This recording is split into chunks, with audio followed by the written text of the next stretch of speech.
Hello and a warm welcome to South Asia Today, where we bring you in-depth insights into the key events shaping South Asia. I'm Shivangi Mishra, and now today's top stories. Grassroots action and technology shape India's water future. Activists hold protest in Geneva to spotlight human rights abuses in Balochistan. And Sushila Karki takes oath as Nepal's interim PM, vows stability and free elections. Let's begin the show. Water conservation in India is rooted in age-old traditions, from step wells and tanks to bowlers and riverbank rituals, showcasing timeless wisdom in managing scarce resources. Today, that legacy is evolving with modern innovation, powered by nanotechnology, smart leak detection, wastewater recycling, and next-gen irrigation systems, carrying India's ancient spirit of sustainability into the future. Kutch in western Gujarat is a land of stark beauty, but also of chronic water scarcity, where droughts and dry spells are a way of life. Amid this harsh reality, a grassroots movement is rewriting the region's story. The Jal Mandir Abhiyan, launched in 2012 by the Kutch Fodder Fruit and Forest Development Trust, has already built nearly 390 ponds. Villagers, NGOs and even school children have dug deep, quite literally, to turn scarcity into abundance and revive their land's water security. ને આ જે programme 2012માં અમે ઉપાડ્યો ચાલુ કર્યું ત્યારે લોકોએ જ અમને કીધું હતું કે આવું આપણે કંઈક કરીએ, તમે અમે સહયોગ કરો. એટલે અમે આ કામ માટે અમે જે એક્સકેવેશનનું મટીરિયલ છે, જે જેસીબી જોઈએ એ અમે આપીએ છીએ, ને બાકીનું જે કામ છે મટીરિયલને ટ્રાન્સપોર્ટ કરવાનું, પહાડ બનાવવાની, એ માટેનો ટ્રેક્ટર્સનો સહયોગ છે એ સમગ્ર ગ્રામજનો તરફથી, ખેડૂતો તરફથી અને પશુપાલકો તરફથી મળે છે. Amid this wave of change, an inspiring story comes from Shishu Kunj International School in Bhuj area of Gujarat. Here, a pond built near the campus transformed once barren surroundings into a patch of green. For the students, it became more than just a water source. It became a living classroom, instilling the value of conservation and showing how even small efforts can create ripples of change. અહીંયા જલ મંદિર બન્યું એના પહેલાં અમે ઘણીવાર અહીંયા આવ્યા છીએ અને ત્યારે મેં એવું જોયું હતું કે આ આખી સૂકી જમીન હતી. ત્યાં કોઈ પશુ પક્ષીઓ નહોતા ને કાંઈ પણ ઝાડ કે એવું બી કાંઈ નહોતું. અને હવે જ્યારે અહીંયા હું આવું છું ત્યારે આખું જ અહીંયાનું વાતાવરણ પણ બદલી ગયું છે. અહીંયા આજુબાજુ ઘણા બધા પેડ અને આવી ગયા છે અને પશુ પક્ષી પણ અહીંયા બહુ જ આવે છે. As India advanced its efforts in water conservation and sustainable management, the 20th Everything About Water Expo and Conclave 2025 was held in New Delhi. Celebrated as South Asia's largest water and wastewater event, the expo marked 2 decades of innovation and collaboration. The 2025 edition brought together exhibitors and global experts who shared insights on wastewater reuse, water security, and circular economy practices. The event not only reaffirmed India's leadership in shaping sustainable water solutions for the future, but also opened new investment avenues for international companies.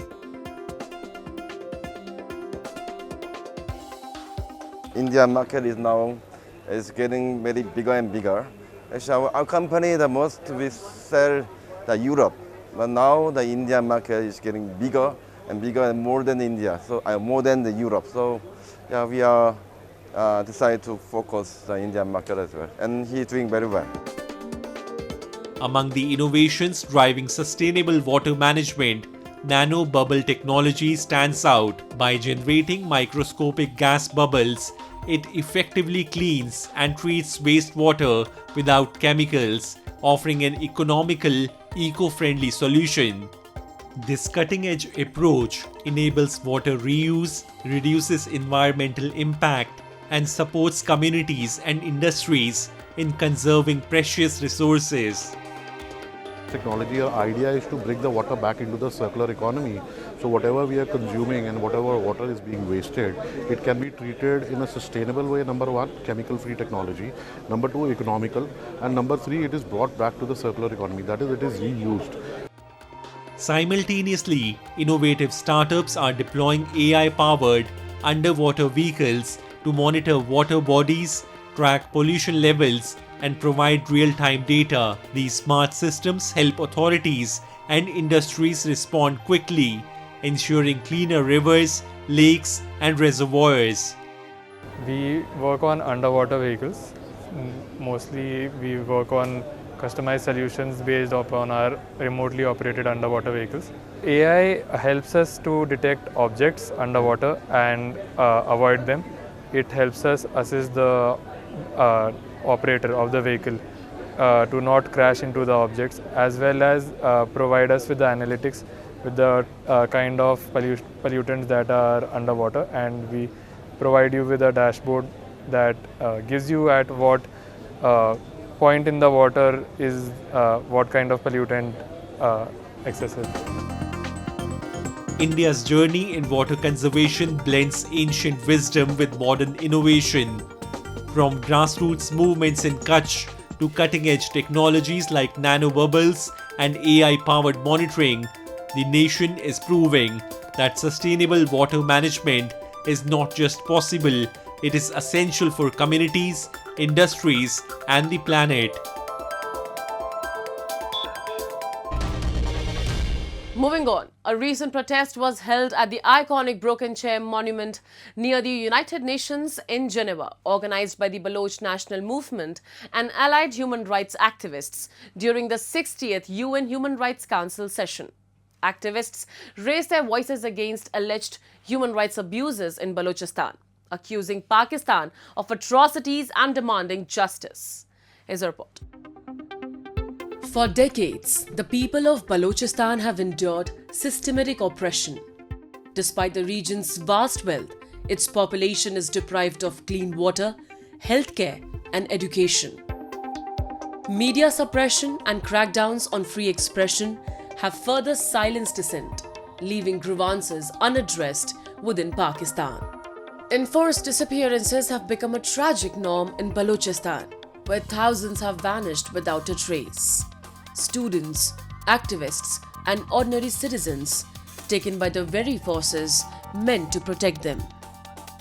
As the voices of Baloch families grow louder across the world, the call for justice and human dignity in Balochistan becomes harder to ignore. To once again draw attention to this issue, a protest was held at the iconic Broken Chair Monument near the United Nations headquarters in Geneva, organized by members of the Baloch National Movement alongside allied human rights activists. The demonstration featured speeches, slogan chanting, a photo exhibition, and an awareness camp, all aimed at drawing global attention to the ongoing human rights violations in Balochistan. Activists denounced what they described as decades of enforced disappearances, extrajudicial killings, and systematic repression carried out by Pakistani security forces in the region. And this recent protest in Geneva reflects a growing global plea for justice, dignity, and human rights in Balochistan. As Balochistan is suffering from decades of suppressions, after the forceful annexation of Pakistan in 1948, since that Baloch people are struggling for their freedom, right to liberty and live. We are here to highlight the human rights violations happening in Balochistan. On a daily basis, there are human rights violations in the shape of extrajudicial killings, forceful disappearances, and collective punishments. It is going on against students, against academics, against Baloch political activists, and against the peaceful movement of Baloch Yakjehti Committee. We request everyone to come with us, to stand with Baloch people, and we request to the world powers to raise their voices against all these atrocities. Demonstrators emphasized that for years, persistent efforts have been made to raise global awareness about the ongoing atrocities in Balochistan. जी ये पहली दफ़ा नहीं है, हम मुसलसल कई सालों से इस तरह की एक्टिविटीज़ करते आ रहे हैं। इनमें प्रोटेस्ट, दूसरे इवेंट्स में शरीक होना, अपने इवेंट्स और कॉन्फ्रेंसेस कराना, एक ख़ास स्पेशल फ़ोटो एग्ज़िबिशन और एक कैंप लगाना और उसमें उन चीज़ों को पेश करना जो इधर दुनिया तक नहीं पहुंचती हैं। बलूचिस्तान जहां एक पाकिस्तान 1948 को कब्ज़े के बाद जो जुल्म वहाँ पे डाई जा रही है, उन सब को पेश करना हमारा एक मकसद होता है। इनको हम तस्वीरों में, फ़ोटो एग्ज़िबिशन की शक्ल में, प्रोटेस्ट की शक्ल में, अपने तकारीर की शक्ल में, स्पीचेस की शक्ल में दुनिया तक, यहाँ के लोगों तक, यहाँ के अदारों तक पहुँचाने की कोशिश करते हैं। Activists urged global powers not to turn a blind eye to the plight of the Baloch people for the sake of geopolitical or economic alliances. The recent protest by members of the Baloch National Movement alongside allied human rights activists served as a powerful global wake-up call. More than just a discussion, it was a plea to end the silence, confront impunity, and stand with those whose voices have been forcibly erased. The time to act is now to restore justice, dignity, and human rights in Balochistan.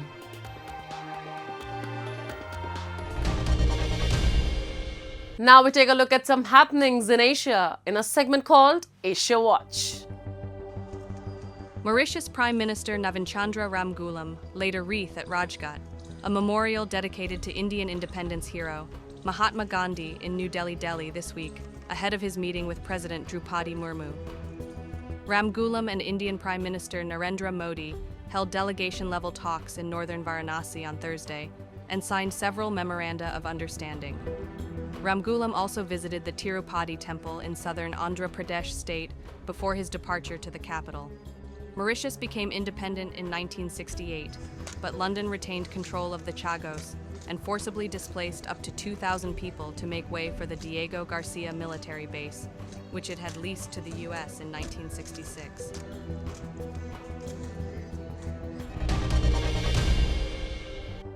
University students and professors held classes in the street of Buenos Aires this week as part of a week-long protest against Argentine President Javier Milei's refusal to increase public funding.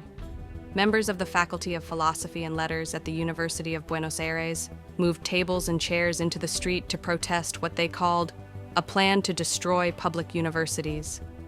The protest preceded a march scheduled that's expected to bring together members of public universities, doctors, and retirees in front of Congress to urge lawmakers to override the president's veto of key funding bills. Milei has vetoed the University Financing Bill and the Pediatric Emergency Bill as part of his fiscal balancing economic policy.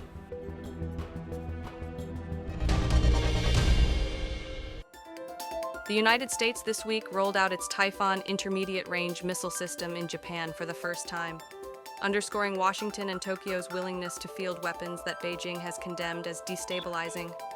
The land-based launcher, capable of firing Tomahawk cruise missiles with enough range to strike China's eastern seaboard or parts of Russia from Japan, is taking part in the annual Resolute Dragon exercise. The two-week drill involves 20,000 Japanese and U.S. troops, along with warships and missile batteries. Typhoon's arrival in western Japan follows its deployment to the Philippines in April 2024, a move that drew sharp criticism from Beijing and Moscow, which accused the U.S. of fueling an arms race. Japan is also stepping up military spending. It is buying Tomahawk missiles for its warships and developing its own intermediate-range missiles as part of its biggest military expansion since World War II. Moving on to Nepal, where former Chief Justice Sushila Karki has taken oath as the country's interim Prime Minister, following weeks of political unrest and deadly protests. Her 6-month transitional government promises to steer the nation towards stability and free elections. The appointment comes after public outrage over corruption and a controversial social media ban, sparking cautious optimism for peace, accountability, and much-needed reform. We have this report. In a historic political shift, Nepal's former Chief Justice Sushila Karki has been sworn in as the interim Prime Minister of Nepal, marking the beginning of a transitional phase after weeks of unrest and turmoil.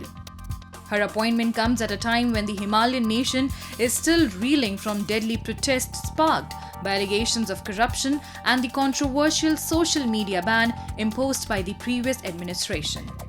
The oath-taking ceremony held at the President's office in Kathmandu was attended by senior political leaders, security officials and foreign diplomats. 3 new ministers were inducted to Nepal's cabinet under the leadership of interim Prime Minister Sushila Karki days after anti-corruption protests led to the ousting of former PM KP Sharma Oli's government. Karki was appointed after 2 days of intense negotiations between Podal, Army Chief Ashok Raj Sigdel and the protest leaders behind Nepal's worst upheaval in years. Karki highlighted that interim government would work for 6 months, post which the jurisdiction would be handed over to a newly elected government. जुन परिस्थितिमा म आए कुनै रहरले म आएको होइन सडकबाट जताततैबाट मलाई फलानालाई सुशीला कार्कीलाई जिम्मा देऊ भनेर आवाज उठ्यो मैले पनि विवश हुनु पर्यो र जहाँसम्म मेरो जुन टिम छ टिमले जुन काम गरिरहेछ हामीले चाहिँ के छ भने हामी कुनै यो सत्ताको यो पदको रसस्वादन गर्न आएको होइन मेरो उमेर पनि होइन त्यो हामीले के चाहेको भने ठीक छ हाम्रोलाई खोजियो आवाज गरियो त हामीले यो बेलामा किन सेवा नगर्ने भनेर सक्तो हामीले के गर्यौं भने 6 महिना मात्रै अवधि त्योभन्दा बढी नबस्ने कुनै हालतमा पनि हामीले कुरा यो आफ्ना काम कारबाही गरेर हामी चाहिँ मुक्त हुने र नयाँ आउने संसद नयाँ आउने मन्त्रीहरूलाई जिम्मेवारी र दायित्व सुम्पिने हाम्रो चाहिँ एउटा हामीले अठोट गरेका छौं. The recent protests, which turned violent in several parts of Nepal, claimed multiple lives and left hundreds injured. What began as a youth-led demonstration against restrictions on social media platforms quickly transformed into a nationwide movement against systemic corruption and political mismanagement. The abrupt ban on online platforms, viewed by many as an attack on free speech, further fueled anger and widened the gap between the government and its people. People now hope that the interim government or the forthcoming elections will not only address the ongoing crisis but also set the stage for stability, fair governance and lasting reforms.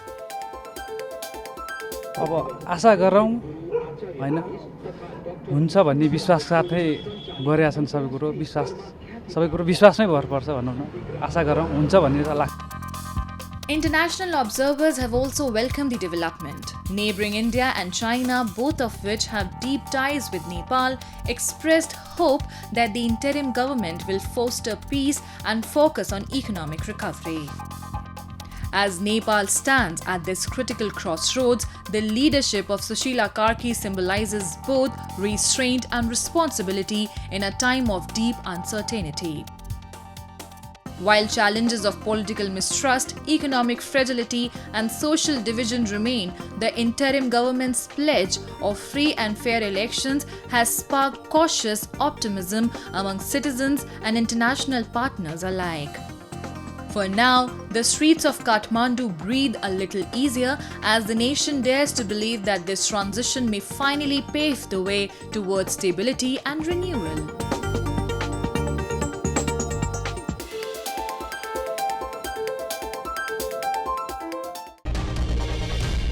In a remarkable step to revive tourism and restore confidence after the recent Pahalgam terror attack, authorities in India's Kashmir organized the first ever convention on wedding planning, themed Wed in Kashmir. Held at the iconic Sher-e-Kashmir International Convention Centre in Srinagar, the event aimed to promote the valley as a dream wedding destination. With its breathtaking landscapes and rich culture, Kashmir is being reimagined not just as a tourist paradise, but as a perfect place to begin a new chapter of love and togetherness. Let's take a look. In the heart of paradise, Jammu and Kashmir is setting the stage for a grand revival. The two-day Wed in Kashmir convention brings together over 200 leading wedding planners and event professionals from across India. With a focus on luxury, culture, and natural beauty, this initiative aims to establish Kashmir as the ultimate wedding destination where every celebration is wrapped up in elegance, tradition, and the timeless charm of the valley. बहुत कोशिशों के बाद हमारा जो ये convention आज हो start हो गया 2 दिन के लिए। जो हमारा मेन पर्पस है, एक छोटा सा इनिशिएटिव हमने ले लिया है। वेडिंग प्लानर्स अक्रॉस इंडिया हम यहाँ पे आए हैं एक ही चीज़ के लिए, टू वेड इन कश्मीर। हमारी जो थीम है दैट इज़ वेड इन कश्मीर, कश्मीर में आप शादी कर लीजिए। ये जो वेड इन कश्मीर है ये अलग ही नेम है। जब आप किसी को शादी के लिए कश्मीर के लिए बोल रहे हैं तो एक अलग सा ही थॉट बन जाता है। सो उसी थॉट को, उसी इनिशिएटिव को आगे लेके हम चले हैं। तो इंडिया के जितने भी हमारे वेडिंग प्लानर्स हैं मोस्टली उनको हमने यहाँ पे बुलाया है। एक कोशिश रही government of Jammu and Kashmir के ऑनरेबल चीफ मिनिस्टर के साथ, 3 महीने से इसके ऊपर हम वर्कआउट कर रहे हैं। फाइनली आज ये इनिशिएटिव रंग लाया। हमने 2 दिन के लिए जितने भी वेडिंग प्लानर्स हैं उनको डल लेक, श्रीनगर, जितने भी हमारे बेस्ट प्लेसेस हैं, हमारे इवेंट्स जहाँ जहाँ होते हैं, तो मेन पर्पज़ यही है कि उनको दिखाए कि कश्मीर में जो शादी है और हमारे पास जितने भी होटल्स हैं, सुविधा है, उनको एक्सप्लोर करा सकें। Kashmir is poised to become India's next premier wedding destination. With its breathtaking landscapes, pleasant climate, rich cultural heritage, and delectable cuisine, the valley offers an unforgettable setting for dream weddings. From snow-draped mountains to shimmering lakes, every corner of Kashmir tells a story of romance and grandeur. This initiative aims to showcase that the magic of a perfect wedding can truly begin in the heart of paradise.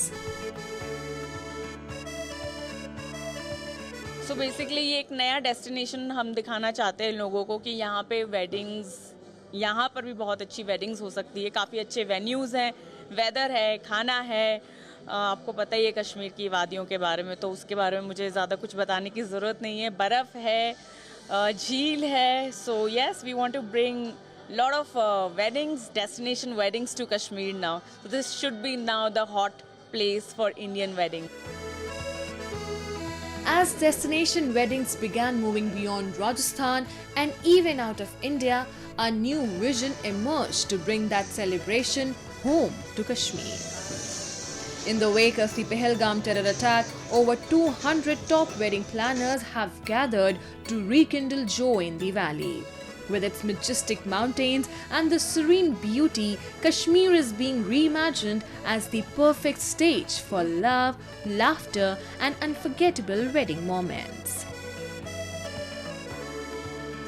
अभी कुछ time से ये weddings Rajasthan के बाहर या India से बाहर जा रही थी, पर क्योंकि जब पहलगाम का जो ये पुलवामा का जो इंसिडेंट हुआ, पहलगाम का जो इंसिडेंट हुआ, तो उसके बाद हम लोगों ने सोचा कि क्यों न हम एक बार कश्मीर को प्रमोट करें, और इसीलिए हम 200 वेडिंग प्लानर्स के साथ यहाँ हैं आज। और हम चाहते हैं, सब दिल से चाहते हैं कि कश्मीर में एक बार वापस से वही खुशहाली आए, टूरिज़्म बढ़े और वेडिंग्स के माध्यम से यहाँ पे एक बहुत अच्छा मार्केट बने, और जो यहाँ की वादियाँ हैं वो यहाँ के वेडिंग के अंदर हम उसको यूज़ कर सके। The Jammu and Kashmir administration is actively positioning the Union Territory as a premier destination for tourism and weddings while driving holistic development. By showcasing its breathtaking landscapes, cultural richness, and world-class infrastructure, Jammu and Kashmir is attracting national and international attention. Strategic initiatives like promoting adventure tourism, heritage circuits, and destination weddings are creating new opportunities for investment and employment. Alongside tourism, improved connectivity, modern facilities, and sustainable development projects are ensuring balanced growth, transforming Jammu and Kashmir into a hub of prosperity and global recognition. As we wrap up today's episode of South Asia Today, we thank you for joining us. We'll return next week at the same time with more insights and updates. This is Shivangi Mishra signing off on behalf of our entire team. Until then, stay safe and goodbye.